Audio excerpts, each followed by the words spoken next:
Hello, the apex academy में आपका स्वागत है।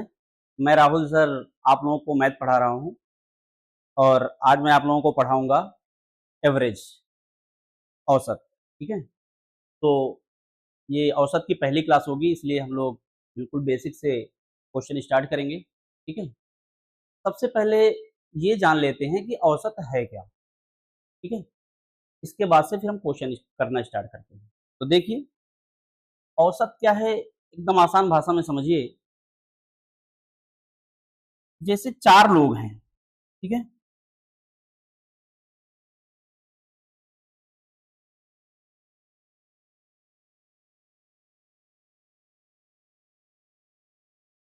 ये 4 लोग हैं। इनका कुछ हिस्सा है, मान मान लीजिए कि पैसे ही हैं, तो इनका कुछ हिस्सा है जैसे कि इसके पास 8 रुपए हैं, इसके पास 4 रुपए हैं, इसके पास 7 रुपए हैं और इसके पास 5 रुपए हैं। हम बताने की कोशिश ये कर रहे हैं कि औसत है क्या, इस पूरे चैप्टर में हमको किस बात का ध्यान रखना है, ठीक है? तो 4 लोग हैं और इसके पास 8 रुपए, इसके पास 4 रुपए, इसके पास 7 रुपए और इसके पास 5 रुपए। औसत का मतलब ये है कि इन सभी के पैसों को लेकर के हम एक ऐसी वैल्यू निकालें जिससे इसमें से एक भी रुपए बचना भी नहीं चाहिए, इसके अलावा एक भी रुपए किसी को देना भी नहीं है और इतने से ही इन सब के बराबर-बराबर हिस्से करने। तो इसका आसान तरीका ये है कि इन सबको जोड़ लेते हैं हम लोग और जितने लोग हैं 1, 2, 3, 4, 4 से भाग दे देंगे, तो प्रत्येक का बराबर-बराबर हिस्सा निकल आएगा और यही क्या है औसत। कोई भी कम ज़्यादा वैल्यू को सब बराबर कर देना, जिसके पास ज़्यादा है उससे लेकर के कम वाले को दे देना। बात समझ रहे हैं ना? इस तरह की जो सबकी वैल्यू बराबर हो जाएगी यही क्या है औसत। अब आते हैं हम लोग क्वेश्चन पर। देखिए, पहला क्वेश्चन क्या है? प्रथम 100 धन पूर्णांकों का औसत कितना है? What is the average of first 100 positive integers? ठीक है? इस क्वेश्चन को करने के पहले कुछ मैं बताना चाहता हूं, तो ध्यान से समझिए क्या बता रहे हैं। कह रहा है प्रथम 100 धन पूर्णांकों का औसत कितना है। तो एक बात और समझिए आप, जैसे हमारे पास कोई लगातार संख्या है, जैसे कि 1, 2, 3, 4, 5।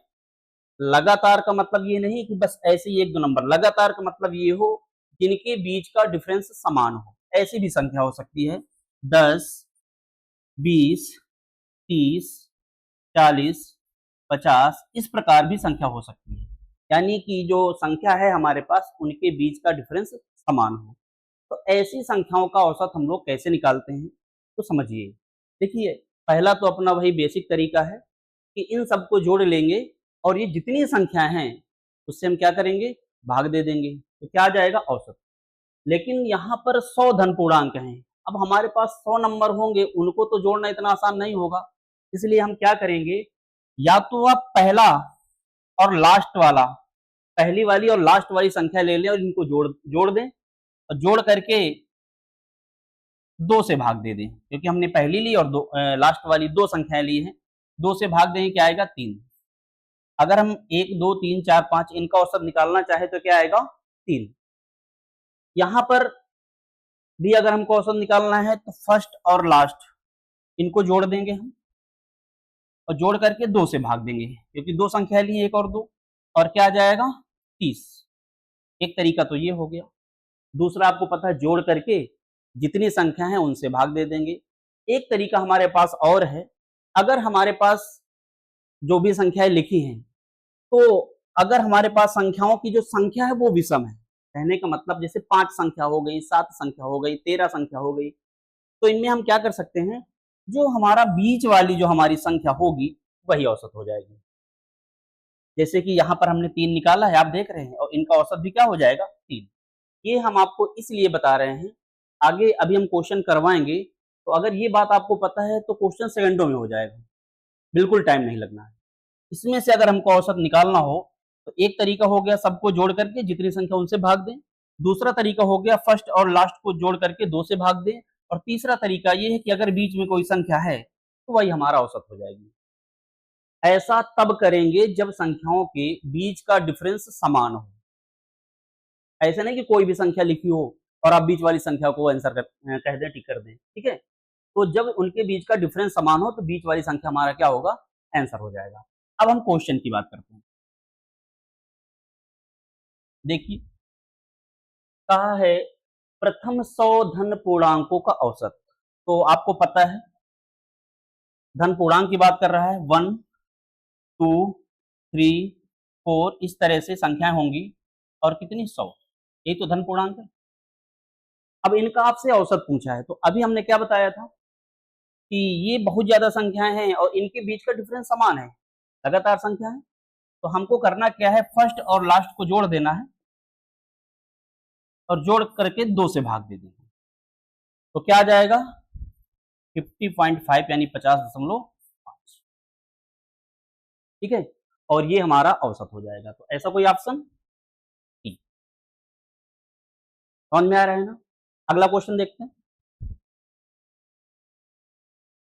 क्या है। प्रथम 100 समप्राकृतिक संख्याओं का औसत कितना है। 10 संख्याएं हैं। What is the average of first 10 even natural numbers. तो अगर बात सम संख्या की हो रही तो पहली सम संख्या क्या होगी, 2, फिर 4, फिर 6, इसी तरह से लास्ट वाली जो हमारी सम संख्या होगी वो क्या होगी। अच्छा, पहले 10 पूछा है तो 2 4 6 8 10 12 14 16 16 के अलावा 18 20, कितनी हो गई ना 10।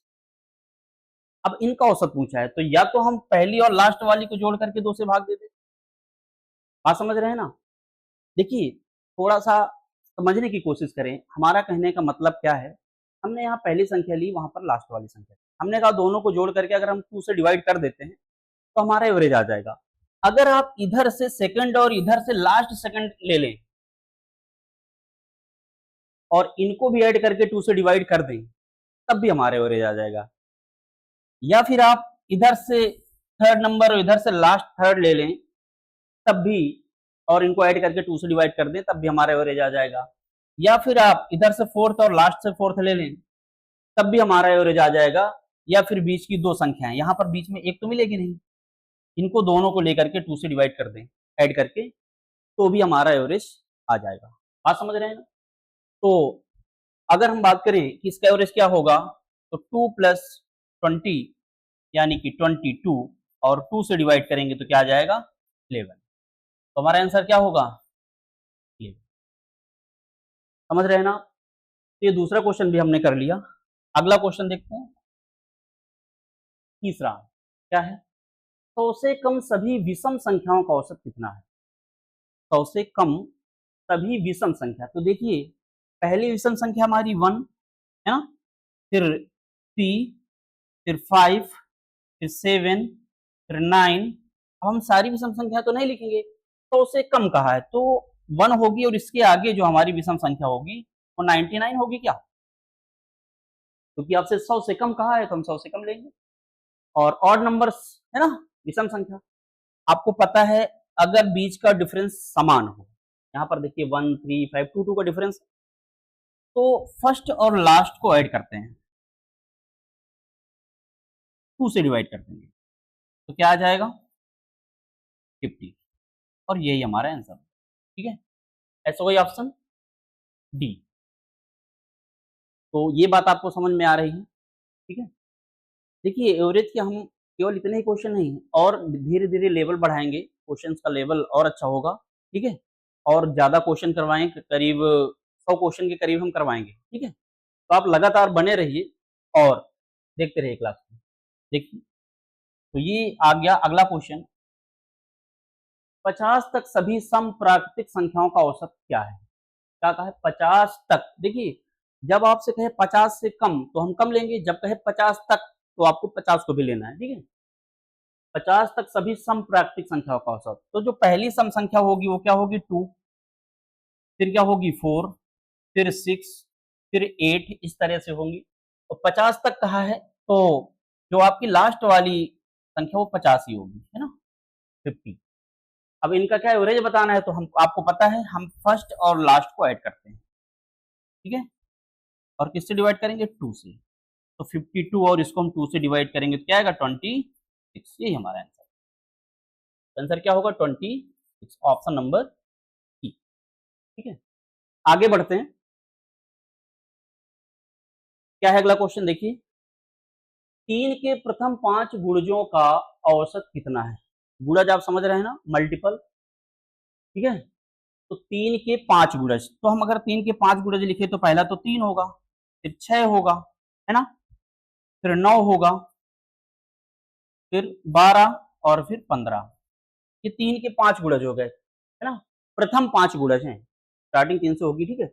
अब इनका औसत कहा है तो हम क्या करेंगे, इस इनके बीच का भी डिफरेंस 3 का है ना, तो हमारा औसत क्या होगा, फर्स्ट और लास्ट को जोड़ करके 2 से भाग दे देंगे, या फिर ये 5 संख्या इसमें से बीच में कौन सी संख्या है कि 9, तो हमारा एवरेज क्या हो जाएगा, 9, और ये हमारा आंसर भी हो जाएगा। बात समझ रहे हैं, तो आंसर क्या होगा, 9, ऑप्शन नंबर बी, ठीक है। अगला क्वेश्चन देखते हैं, क्या है, 5 संख्याओं का औसत 10 है, कौन सी संख्या जोड़ी जाए कि औसत 12 हो जाए। और ध्यान से क्वेश्चन को पढ़िए, the average of 5 numbers is 10, which number should be added so that the average becomes 12, ठीक है। 5 संख्याएं हैं, औसत 10 है, इस बात का क्या मतलब है, जरा हम लोग इसको समझते हैं। यानी हमारे पास 5 संख्याएं और सब कितनी कितनी है, 10 10, पहली भी 10, फिर से 10, फिर से 10, और देखिए, ठीक है, ये हमारी 5 संख्याएं हैं, इनका औसत 10 है, जिसका मतलब ये हुआ कि 5 संख्याएं और सब 10 10 की हैं, ठीक है। कहा है कौन सी संख्या जोड़ी जाए। अब हम आगे एक संख्या जोड़ेंगे तो 5 संख्या नहीं होंगी, फिर तो हमारे पास कितनी संख्या हो जाएंगी, आप समझ रहे हैं, कौन सी संख्या जोड़ी जाए कि औसत 12 हो जाए। तो औसत 12 हो जाए का मतलब ये हो गया कि अब संख्याएं 5 के बजाय 6 हो जाएंगी और सब 12 12 की होंगी, आप समझ रहे हैं ना, सब कैसी होंगी, 12 की होंगी। तो हमको एक संख्या और लानी होगी जो 12 हो, और ये 5 संख्याएं हैं जो 10 10 की हैं, तो इसको भी 2, इसको 2, इसको 2, इसको, यानी 2 2 सब में और ऐड करेंगे हम, तो हमको जो एक्स्ट्रा 6वीं संख्या लानी होगी वो कितनी लानी होगी। तो ये इतना तो पहले से था, उसको खुद 12 होना चाहिए और सबको 2 2 और देगी, वो इतनी होनी चाहिए जो अगली संख्या है। तो क्या हो जाएगी, 12 4 16 4 20 और 2 22, तो क्या आएगा 22। जो अगली संख्या आएगी वो कितनी होनी चाहिए, 22। अपने लिए ये 12 हो, बाकी इनके लिए भी 2 2 होनी चाहिए, तो आपका आंसर क्या हो जाएगा, ठीक है। अगला क्वेश्चन देखते हैं, देखिए क्या है, यदि 7 क्रमागत संख्याओं का औसत 33 हो तो इनमें से सबसे बड़ी संख्या कौन सी है।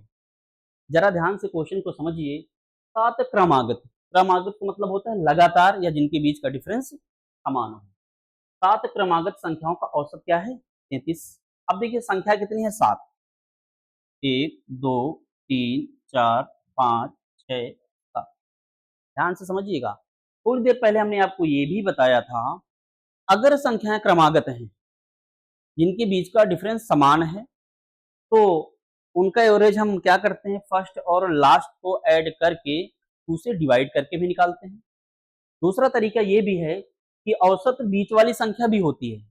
अब यहाँ पर 7 संख्याओं का औसत 33 है, मतलब ये जो 33 है, ये कहाँ पर होना चाहिए, बीच में होना चाहिए, ठीक है। तो बीच में मतलब 3 इधर छोड़ दे, 3 इधर, तो यहाँ पर क्या होना चाहिए, 33। ये औसत बीच में जरूर होगा क्योंकि 7 संख्याएं हैं और उनके बीच वाली संख्या औसत होगी, और इनमें से सबसे बड़ी संख्या पूछा है, तो अगर ये बीच में है तो अगली 34 होगी, फिर अगली 35 होगी, फिर अगली 36 होगी। इधर बात करें तो ये 32 होगी, ये 31 होगी और ये 30 होगी।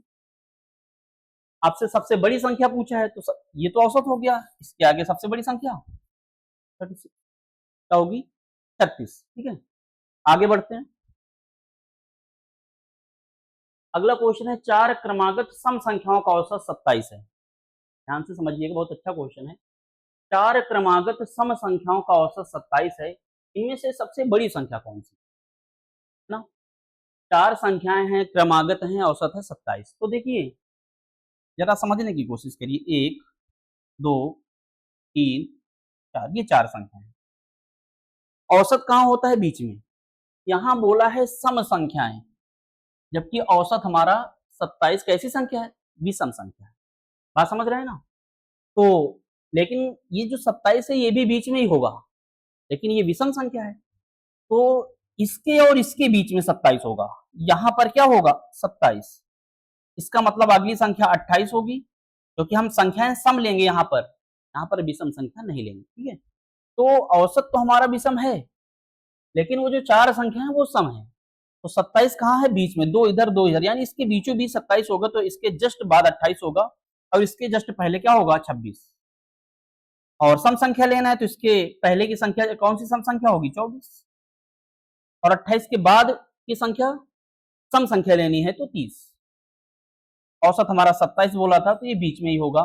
24, 26, 28 और 30 के बीच में क्या आ गया? 27। ये हमारा, इन 4 संख्याओं में हम 27 को नहीं गिनते हैं, ये हमारा औसत है। ठीक है, ये 4 संख्या है। क्या पूछा है? इनमें सबसे बड़ी संख्या कौन सी है? तो क्या हो जाएगी? 30। हमारा आंसर क्या होगा? 30। देखिए यहाँ पर एक्स मान करके उस तरह से क्वेश्चन नहीं सॉल्व करना है, आप बिल्कुल ऐसे ही करेंगे और बिल्कुल टाइम नहीं लगेगा। आप देख पा रहे हैं कैसे कर रहे हैं। ठीक है, अगला क्वेश्चन करते हैं। क्वेश्चन है, सतत 5 विषम संख्याओं का औसत 95 है।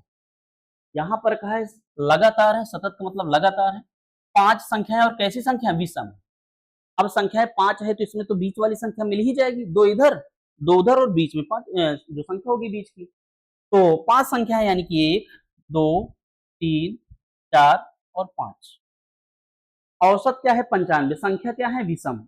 और 95 भी कैसी संख्या है? विषम संख्या है, 95।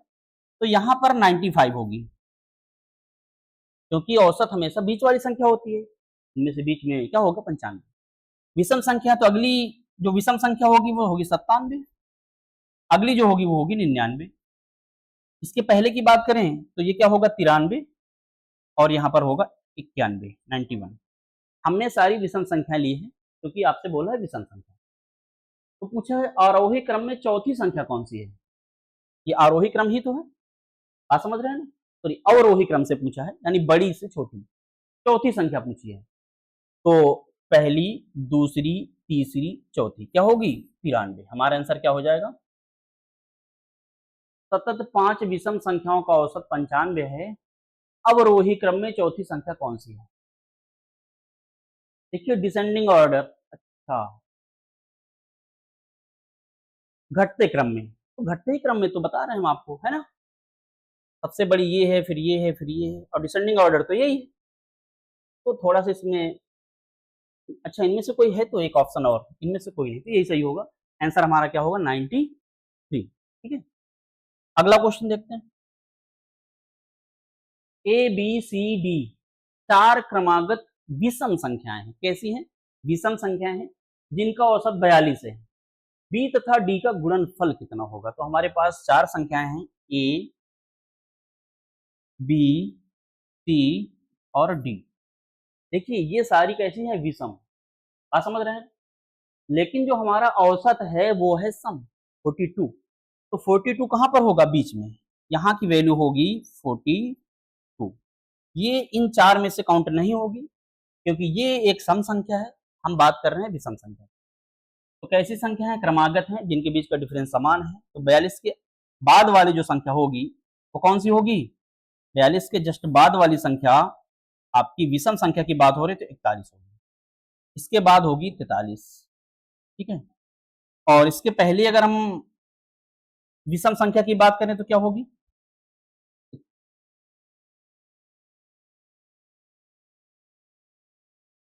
ये 42 है सम संख्या, इसके बाद जो हमको विषम संख्या लेनी है तो क्या हो जाएगी? 43, और इसके बाद हो जाएगी 45।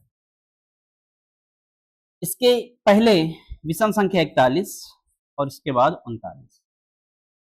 बात समझ रहे हैं? ये हमारी 4 विषम संख्याएं होंगी जो कैसी हैं? लगातार है, जिनका औसत 42 है। और आपसे क्या कहा है? बी तथा डी का गुणनफल। बी और डी यही तो है, यानी कि 41 का और 45 का गुणनफल पूछा है, तो इनका गुणा कर लेते हैं, क्या आएगा?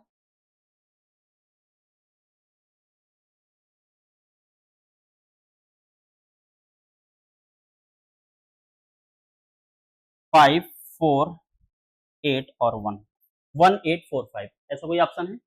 1845 ऑप्शन नंबर ई। ठीक है, अगला क्वेश्चन देखते हैं। क्वेश्चन नंबर 11 क्या है? 5 क्रमागत संख्याओं का औसत x है। यदि अगली दो संख्याएं मिला ली जाएं तो औसत में क्या परिवर्तन होगा? यहाँ पर ऑप्शन दिए गए हैं, 1 की वृद्धि होगी, 1.4 की वृद्धि होगी, 2 की वृद्धि होगी या अपरिवर्तित रहेगा। ठीक है, क्वेश्चन को ध्यान से समझिए। क्या कहा है? 5 क्रमागत संख्याओं का औसत x है। सम और विषम की बात नहीं किया है इसने, केवल क्रमागत की बात हो रही है। और हमने स्टार्टिंग में याद करिए आपको बताया था क्रमागत संख्याओं को हम कैसे कैसे देख सकते हैं और उनका एवरेज हम किस प्रकार से निकाल सकते हैं। तो संख्याएं 5 हैं, यानी कि एक यहाँ होगी, पॉइंट ले लेते हैं 5। ठीक है, अब ये 5 संख्याएं, औसत क्या है? x। और हमने आपको बताया था अगर संख्याएं लगातार हैं तो उनका औसत बीच वाली संख्या भी होती है। ठीक है, इसका मतलब यहाँ पर क्या होगा? यहाँ पर x होगा, क्योंकि अगर x औसत बोला है, x क्या हो जाएगा? बीच में होगा। और क्रमागत है तो इसके जस्ट पहले वाली संख्या क्या हो जाएगी? इसके जस्ट बाद वाली होगी x प्लस 1, के बाद वाली होगी x प्लस 2, पहले वाली क्या होगी? x माइनस 1 और x माइनस 2। बात समझ रहे हैं ना? और ये हमारा क्या होगा? औसत, क्योंकि यहाँ पर कहा है आपका औसत क्या है? x। इसमें कहा है कि अगली दो संख्याएं मिला ली जाएं। कौन सी मिलानी है? पिछली या अगली? अगली बोला है। अगली दो संख्या लेंगे तो एक तो x प्लस 3 हो जाएगी और एक x प्लस 4 हो जाएगी। अब हमारे पास टोटल कितनी संख्या हो गई? 1, 2, 3, 4, 5, 6, 7। और कैसी संख्याएं हैं? लगातार है, क्रमागत है। तो 5 जब संख्याएं थी हमारे पास, कितनी संख्याएं? 5 संख्याएं थी, तो औसत हमारी बीच वाली थी x। अब हमारे पास संख्याएं कितनी हो गई हैं? 7। लेकिन लगातार है तो अब भी इनका औसत क्या हो जाएगा? बीच वाली संख्या। तो बीच वाली संख्या का मतलब 1, 2, 3, 1, 2, 3, 3 इधर 3 इधर छोड़ेंगे, बीच में क्या आ जाएगा? ये हमारा नया औसत होगा। बात समझ रहे हैं ना? क्या होगा? नया औसत। अब देखिए, पहले औसत हमारा x था, बाद में हमारा औसत x प्लस 1 होगा, तो क्या हो गया है? 1 की वृद्धि हुई है। आंसर हमारा क्या होगा? इंक्रीज बाय 1, 1 की वृद्धि। समझ रहे हैं ना? अगला क्वेश्चन क्या है? किसी कक्षा के विद्यार्थियों का औसत प्राप्तांक 68 है ना? जो कक्षा में टोटल विद्यार्थी है उनका औसत कितना है? 68 है। कक्षा में लड़कियों का औसत प्राप्तांक 80 तथा लड़कों का औसत प्राप्तांक 60 है। कक्षा में कितने प्रतिशत लड़के हैं? ठीक है, तो देखिए इसको बहुत आसानी से हम कर सकते हैं। कैसे? एलिगेशन लगा लेते हैं। कैसे लगाते हैं? देखिए, जो कक्षा में लड़के और लड़कियों का मिला करके एवरेज है वो कितना बता रहा है? 68 की 8। और कक्षा में लड़कियों का औसत कितना है? 80। लड़कों का औसत कितना है? 60 है। ठीक है, आपको पता है इनका क्या निकालेंगे? डिफरेंस। 80 में से 68 घटा देंगे, क्या आ जाएगा? 12। और 68 में से 60, 80 में से 68 घटाएंगे 12 और 68 में से 60 घटाएंगे, क्या आएगा? 8। पूछा क्या है? तो ये आपके क्या है? लड़कियां, और ये लड़के यानी कि बॉयज। आपसे 12 की वैल्यू पूछा है। यहाँ पर 8 और 12 मिला के क्या हो जाएगा? 100%। ठीक है, लड़कियां और लड़के मिला के कितने होंगे? 100%। और आपसे पूछा लड़के कितने परसेंट है। या आप थोड़ा सा दिमाग लगाएंगे तो ऐसे भी हो जाएगा। इसको हम 2 से डिवाइड करते हैं तो ये 4, यही रेशियो है, और ये 6 आएगा। ठीक है, ये कितना होना चाहिए? 100%। एक जीरो यहाँ पे लगा देते, एक जीरो यहाँ पे लगा देते, हो गया 100%। हो गया कि नहीं हो गया? और आपसे क्या पूछा है? लड़कों का परसेंट, तो लड़कों का परसेंट कितना हो जाएगा? 60%। यही आंसर हो जाएगा हमारा। ठीक है, क्या आएगा? 60% बॉयज हैं और 40% गर्ल्स। अगला क्वेश्चन देखते हैं क्या है? 120 छात्रों का औसत प्राप्तांक 35 था। यदि उत्तीर्ण हुए छात्रों का औसत प्राप्तांक 39 हो तथा अनुत्तीर्ण हुए छात्रों का औसत प्राप्तांक 15 हो तो कितने छात्र उत्तीर्ण हुए? इसको भी करते हैं, थोड़ा ध्यान से समझिए। 120, टोटल छात्र कितने थे? 120, है ना। और उनका औसत प्राप्तांक 35 था, यहाँ पे करते हैं, क्या था? 35।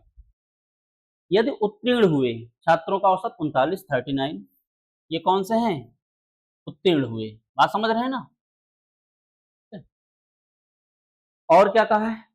अनुत्तीर्ण हुए छात्रों का औसत है 15। ये किसका है? अनुत्तीर्ण का। कितना है औसत? 15। बात समझ रहे हैं? 15 है। टोटल कितने हैं? टोटल 120 है। बात समझ रहे हैं ना। टोटल 120 है। तो यहाँ पर समझिए, यहाँ पर रेशियो क्या आएगा? 39 में से 35 माइनस करेंगे 4, और यहाँ पर 35 में से 15 माइनस करेंगे तो क्या आएगा? 20। इनका रेशियो क्या होगा? 20:4। ठीक है। एक बार और चाहे तो डिवाइड कर सकते हैं या फिर ऐसे ही कर सकते हैं, 1, 5। ठीक है। तो इनकी वैल्यू क्या है? 120। 5 और 1 6, 6 यूनिट की वैल्यू क्या हो जाएगी? 120। 1 यूनिट की वैल्यू क्या हो जाएगी?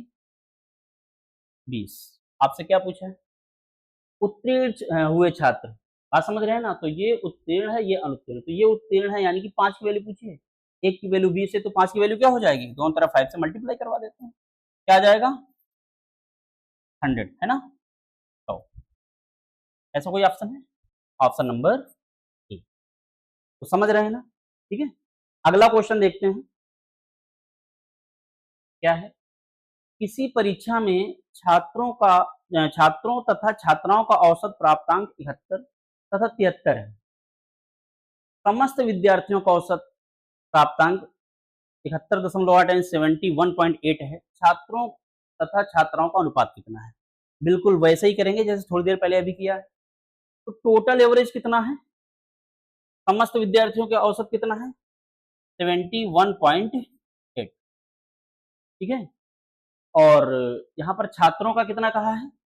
71। छात्राओं का कितना है? 73। 70। ठीक है। यहाँ पर 71.8 में से 71 माइनस करें क्या आएगा? 0.8। और यहाँ 73 में से 71.8 माइनस करेंगे तो क्या आ जाएगा? 1.2। ठीक है। क्या आएगा? 1.2। अब आपसे क्या पूछा है? एवरेज पूछा है इनका, है ना। 1 डिजिट के बाद इधर भी पॉइंट है और इधर भी, 4 से डिवाइड कर देते हैं, क्या आ जाएगा? 3:2। और यही आपसे पूछा है अनुपात क्या होगा, तो क्या आएगा? Option A. ठीक है। अगला क्वेश्चन देखते हैं। अगला क्वेश्चन है, 4 धनात्मक पूर्णांकों का औसत 22.5 है। इनमें से बड़ा पूर्णांक 117 तथा सबसे छोटा पूर्णांक 15 है। शेष दो पूर्णांकों का अंतर 12 है। शेष दो में से बड़ा पूर्णांक क्या है? क्वेश्चन को ध्यान से पढ़िएगा, एकदम आसान सा क्वेश्चन है। क्या है? 4 धनात्मक पूर्णांकों का औसत 72.5 है। तो 4 धनात्मक पूर्णांक हैं जिनका औसत कितना है? 72.5। टोटल कितना हो जाएगा? हम क्या करेंगे? 4 गुणे 72.5, ये तो आपको पहले भी बताया है। कितना आ जाएगा?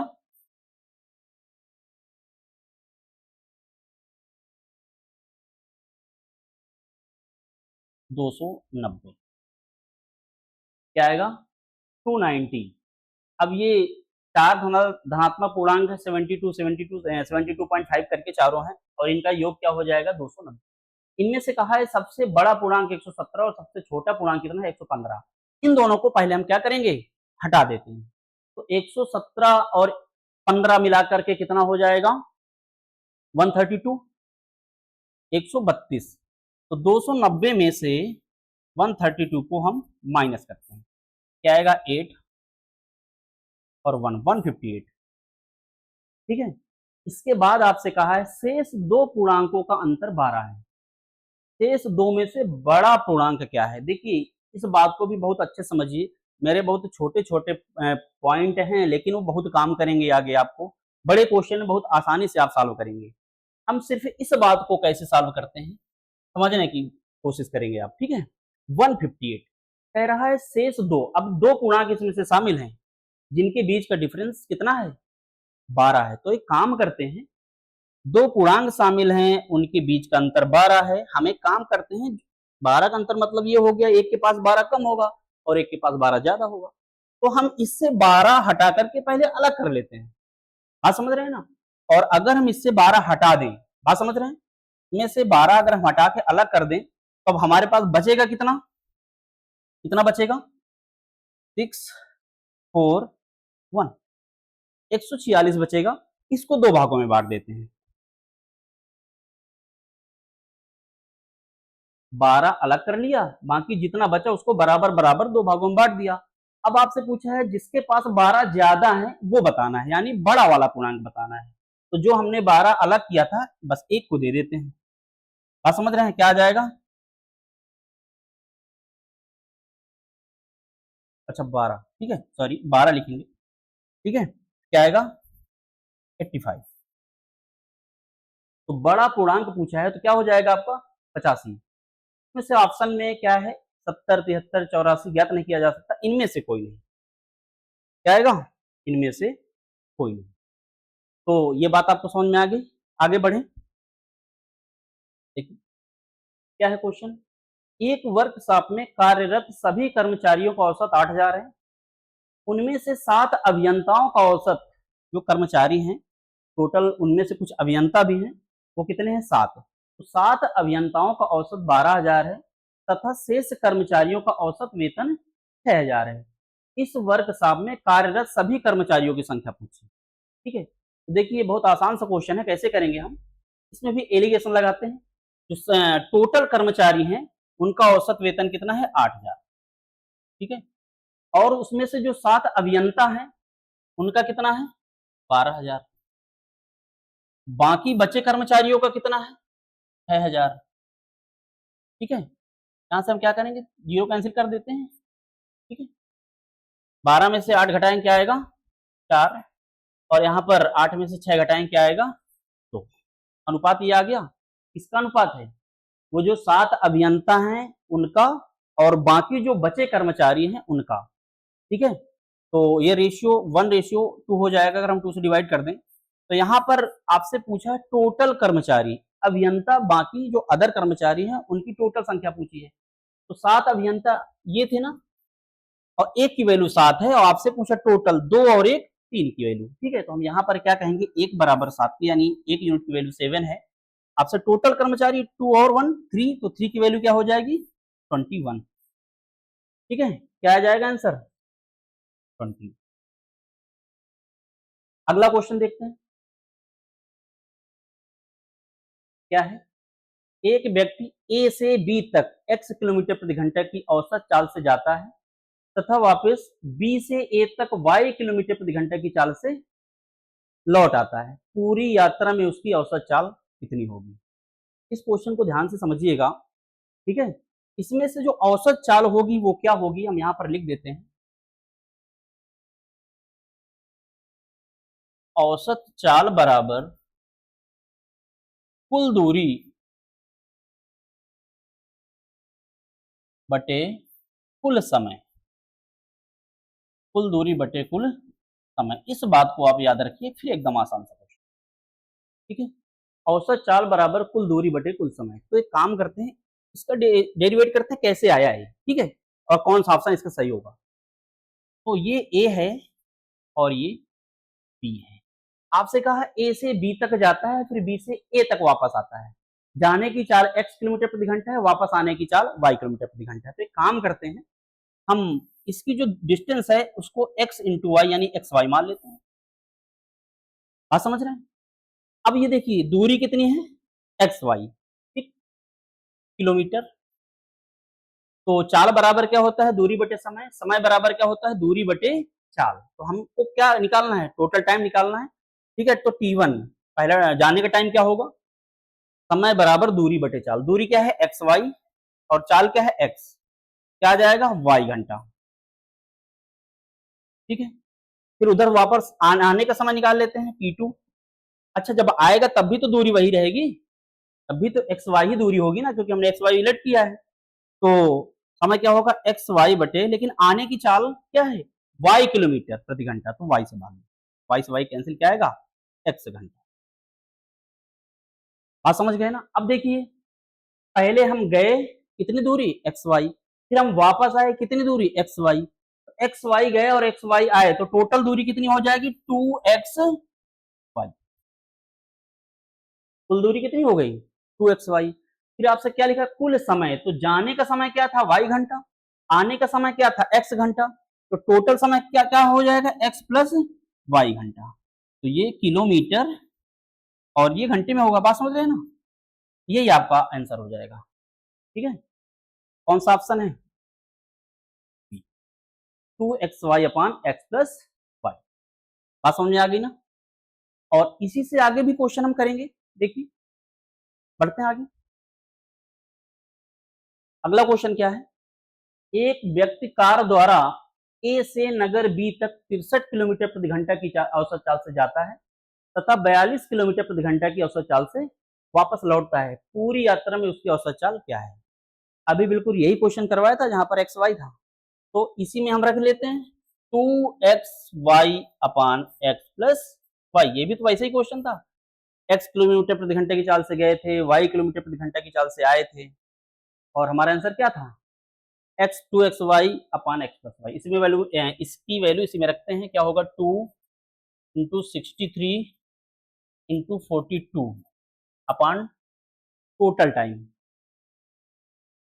X प्लस Y, यानी कि 42 प्लस 63। ये तो करेंगे, क्या आ जाएगा 63 इंटू 42 ऐड करेंगे तो क्या होगा 105। 7 से डिवाइड करते हैं, ठीक है, अभी 3 से हो जाएगा, अब तो होगा नहीं, तो क्या आएगा ये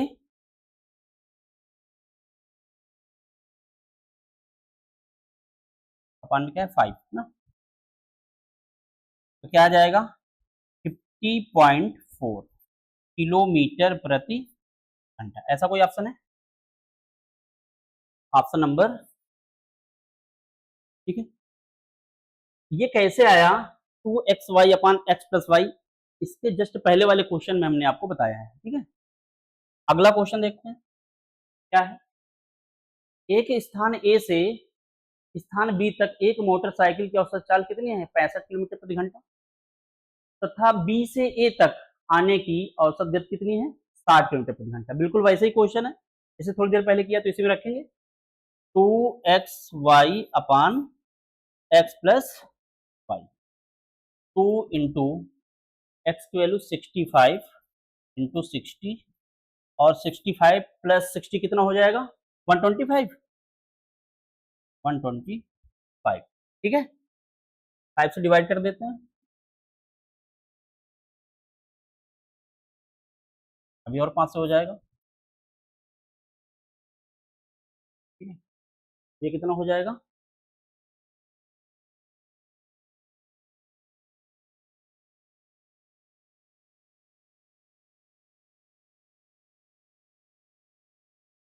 क्या आएगा 62.4 किलोमीटर प्रति घंटा, ठीक है। 312 को हम 5 से डिवाइड करें क्या आएगा 62.4, कौन सा आ रहा है ऑप्शन नंबर। तो ये 19 क्वेश्चन आज हमने करवाए हैं, ये लगभग 100 के करीब हम क्वेश्चन करवाएंगे, और ये बिल्कुल बेसिक क्वेश्चन से धीरे धीरे क्वेश्चंस का लेवल हम बढ़ाते चलेंगे, ठीक है। मिलते हैं अगली क्लास में, तब तक के लिए।